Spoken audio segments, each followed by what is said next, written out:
Saudara, berbagai macam potensi dan indikasi kecurangan pada setiap pelaksanaan PPDB selalu menjadi perhatian dari Lembaga Ombudsman Republik Indonesia.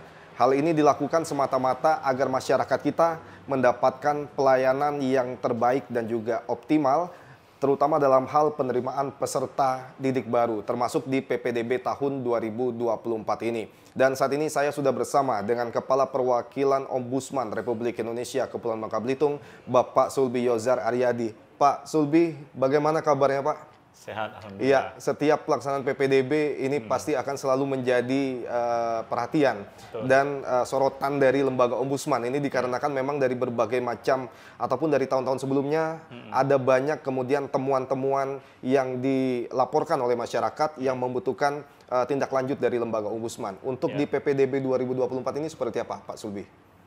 Di PPDB 2024 ini memang untuk laporan belum kita terima sampai saat ini, mungkin karena memang masih tahapan awal. Nah, biasanya memang kecenderungan masyarakat itu menyampaikan laporannya ketika kemudian hasil PPDB ini sudah keluar, begitu kan. Nah, ini yang kemudian memang menjadi alur yang biasanya berjalan begitu dalam kaitannya dengan PPDB. Tapi untuk pada tahapan awal ini kami pertama sudah berkoordinasi dengan pihak terkait, misalnya Dinas Pendidikan Provinsi Kepulauan Bangka Belitung, kemudian juga Ombudsman sendiri secara nasional membuka posko pemantauan PPDB di seluruh Indonesia. Begitu. Ya, untuk di pelaksanaan PPDB ini biasanya temuan-temuan seperti apa sih Pak yang ditemukan ataupun dilaporkan oleh masyarakat? PPDB kita akan bicara soal proses bisnisnya itu adalah biasanya ketidaksesuaian pelaksanaan PPDB itu dengan petunjuk teknis yang sudah ada, begitu ya, sesuai dengan peraturan terkait begitu. Biasanya yang terjadi adalah pertama adanya penambahan syarat. Penambahan syarat, misalnya nilai dan seterusnya yang sebenarnya secara normatif itu tidak diperbolehkan karena memang ada yang namanya dalam proses seleksi itu murni menggunakan jarak dengan sekolah ya dalam rangka untuk menciptakan akses yang lebih merata. Kedua, biasanya yang terjadi adalah adanya kecenderungan permintaan imbalan dan seterusnya atau hal-hal yang kemudian memang menyangkut dengan urusan keuangan begitu, yang memang mungkin berpotensi untuk terjadi di sekitar kita di dalam proses PPDB ini. Oke, untuk proses pengawasan yang dilakukan oleh Ombudsman ini apakah berdasarkan atas aduan ataupun laporan dari masyarakat atau memang Ombudsman memiliki pola khusus begitu untuk dapat melakukan pemantauan secara langsung? Ya, Ombudsman bekerja berdasarkan aturan pengawasan atau petunjuk pengawasan yang kemudian dalam pelayanan publik yang dimiliki oleh Ombudsman sendiri, tata caranya itu melalui beberapa mekanisme. Pertama, melalui laporan masyarakat, atau kemudian Ombudsman bisa secara langsung tanpa laporan masyarakat untuk kemudian melakukan investigasi begitu ya. Namanya investigasi atas prakarsa sendiri. Nah, dua instrumen ini yang akan dipakai oleh Ombudsman sebagaimana proses pengawasan pelayanan publik pada sektor lain begitu. Nah, termasuk di dalam PPDB ini. Dan juga di dalam konteks PPDB tahun ini, sebagaimana yang saya sampaikan tadi, kami akan melaksanakan juga semacam posko pengawasan untuk melihat secara lebih luas, potret lebih makro terkait dengan pelaksanaan PPDB secara umum ya. Bukan hanya di sekolah negeri saja atau di sekolah-sekolah di bawah Kementerian Pendidikan, tapi juga sekolah-sekolah di bawah Kementerian Agama yang kemudian juga perlu mendapatkan perhatian dari kita bersama begitu ya. Oke, Pak Sulbi, terkait dengan pola permainan quote unquote ini Pak ya, pada setiap pelaksanaan PPDB itu biasanya memang terjadi di pihak penyelenggaranya yaitu sekolah atau memang ada besar sekali tekanan ataupun intervensi dari pihak-pihak tertentu ini Pak untuk kemudian mereka bermain dan terjadilah kecurangan di dalam proses PPDB itu? Kedua-duanya bisa terjadi. Bisa terjadi. Bisa. Kalau kita bicara potensi, dua-duanya bisa terjadi dan itu memang pola umum yang kita temukan biasanya di lapangan. Kalau kemudian bukan kalau bukan pihak sekolah yang kemudian punya niat untuk kemudian melakukan penyimpangan, biasanya ada pihak luar yang kemudian memberikan semacam peluang bagi pihak sekolah untuk melakukan perbuatan katakanlah curang atau maladministrasi di dalam PPDB. Okay. Nah ini dua hal ini yang mungkin juga sering terjadi di sekitar kita ya, sekitar kita. Gitu. Walaupun juga kita bicara untuk konteks tertentu memang kita harus akui, terkadang juknis juga memang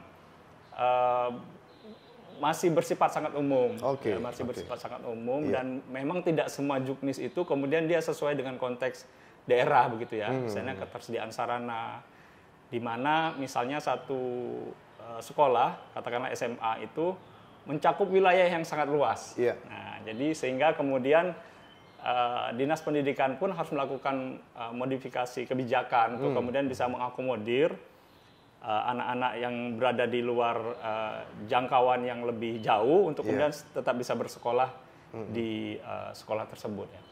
Hal ini apakah memang terjadi setiap tahunnya sehingga ini ada kesan bahwa tidak terjadi adanya perbaikan begitu Pak? Ada goodwill dari pihak penyelenggara, pemerintah pusat dalam hal ini Kementerian Pendidikan untuk kemudian melakukan revisi ataupun perbaikan di dalam kebijakan regulasi yang ada? Ya, sebenarnya kalau kita bicara PPDB dalam konteks kemudian kita merefleksikan persoalan kita selama ini, pertama kan kita tidak hanya bicara proses bisnisnya atau misalnya soal juknis dan seterusnya, tapi kita perlu bicara soal bagaimana ada ekosistem yang mendukung bagaimana juknis itu berjalan dengan baik begitu. Nah, hal ini dikonkretkan, diijawantakan dalam bentuk dukungan komitmen pimpinan. Gitu, komitmen pimpinan ini seperti apa maksudnya? Komitmen pimpinan ini untuk menjamin bahwa pelaksana di lapangan ini bisa bekerja dengan tenang. Gitu, ya. Karena pihak sekolah inilah yang kemudian berhadapan sehari-hari dengan para pendaftar dan seterusnya dan berbagai macam pihak yang punya kepentingan terhadap kursi di salah satu sekolah. Apalagi kita akui ya, meskipun kemudian istilah favorit atau bukan favorit itu tidak ada lagi, faktanya masih ada. Faktanya masih ada ya. Nah, jadi kalau kita kemudian mau bicara persoalan di PPDB-nya ansih, maka kita bisa selesaikan salah satunya dengan keberadaan infrastruktur itu tadi, juknis yang baik barangkali ya, dilakukan secara konsisten dan juga dukungan dari kebijakan pimpinan gitu. Untuk kemudian bagaimana petugas di lapangan ini bisa bekerja dengan tenang, dengan baik dan seterusnya. Kemudian yang kedua, kalau kita bicara mau memperbaiki dari aspek hulunya, maka kita akan bicara soal bagaimana desain kebijakan pendidikan kita secara umum kan. Dan PPDB sebagai salah satu instrumen untuk bagaimana kita mengevaluasi kebijakan, desain kebijakan itu tadi. Misalnya katakanlah begini, kita sudah memetakan misalnya ada satu daerah yang kemudian memang akses infrastruktur sekolahnya masih belum ada misalnya. Nah ini kan perlu dibuat secara terstruktur, secara matang begitu kan, dan tidak bisa kemudian hanya memikirkannya dalam waktu 1-2 bulan. Atau kemudian kita bicara juga soal bagaimana distribusi guru yang kita akui memang ya faktanya guru-guru yang kemudian katakanlah berkualitas itu ada pada sekolah tertentu begitu. Nah ini yang memang seperti yang saya sampaikan di awal, kita bicara PPDB itu bukan hanya bicara PPDB-nya, tapi kemudian bagaimana di aspek hulu dalam hal ini desain kebijakan kita secara umum itu bisa kita juga perbaiki begitu. Ya. Oke, salah satu kemudian yang memang di instrumen yang penting di situ adalah terkait dengan penerimaannya di hulu ini. Nah ini apakah juga ada saran yang juga diberikan oleh pihak Ombudsman begitu agar setiap tahunnya tidak terulang lagi kesalahan yang sama ataupun peristiwa-peristiwa yang sama dan temuan yang sama begitu Pak?